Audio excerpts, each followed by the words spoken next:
If you're still working 10 plus hours a day, delegation isn't your problem. Ownership is. What I'm about to show you has helped client after client be able to finally take vacation, cut down on their daily work hours, and generate more profit than ever. And the best part, you don't need more employees. You just need employees who think like owners. I'm Abby Johnson, and I've helped business owners in over 40 different industries finally increase their profits while working less in the business. The hiring process is painful in and of itself. And then when you finally do feel like you can step away, they're constantly coming at you with questions and asking your approval on every single little thing. This makes it feel like once you hire people, you are actually losing more time rather than gaining it. This just means you're delegating the wrong way, honestly. So let's take a look at our 4 pillars of business basics. So every business needs to sell their product or service. Then they're going to deliver that product or service.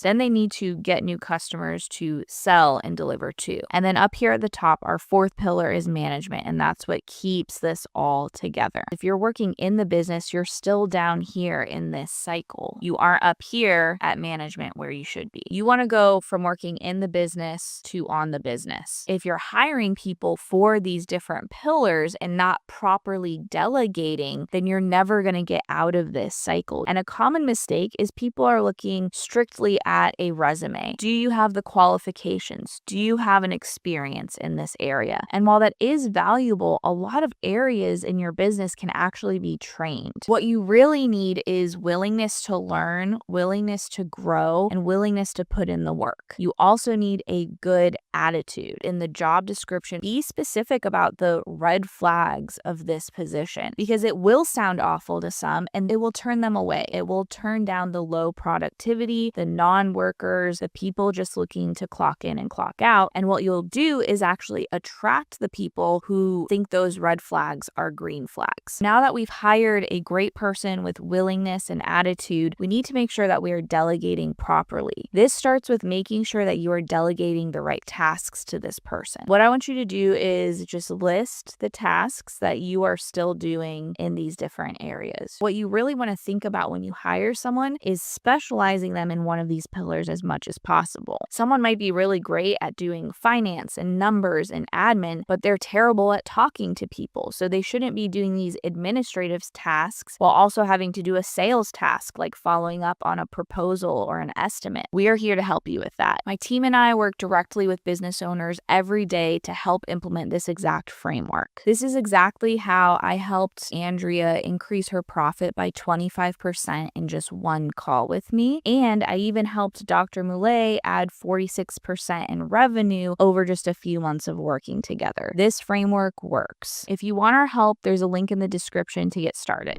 Okay, so there are really 3 steps in order to truly successfully delegate. The first thing you need to do is you need to delegate the outcome and the responsibility, not just the tasks. For example, you hire Susan for marketing. She could post whatever she wanted. She can post about her coffee mug of the day or a puppy in the office, which is really cute. But if she understands that her outcome and what she's responsible for is new leads in the door, then she's thinking with that when she's doing her position and when she's creating social media posts. The next step of delegating is making sure that you do have the tasks recorded properly in some sort of training manual or something like that. I love video for this. You can literally just open Zoom and record yourself doing something on the computer and explaining your process behind that. There are different AI tools now who will watch your process and create an SOP for you. So yes, you do have to have the tasks written out and those expectations set of, hey, this is how you do this in order to get that outcome that I want you to get. I also love to describe the thought process behind it. Give the information as to the why behind the tasks and then document this so that they can refer back to this at any time instead of just coming to you when they forget or make a mistake. Finally, the next is to have some sort of check-in system or some sort of accountability factor so that you aren't a helicopter boss just constantly micromanaging and hovering to see if someone did their job. You do this through weekly check-ins and monitoring their statistics, KPIs, whatever you want to call it. Every person should have a metric so that you can see, are they achieving the outcome that you set up for them at the beginning? Then you can either have one-on-one check-ins or you can have check-ins with the manager numbers, to check in with the person, get progress updates, give them help when it's needed, etc. They could say they're doing it, they could look like they're doing a good job, but if you don't see it in the numbers, then it's not true.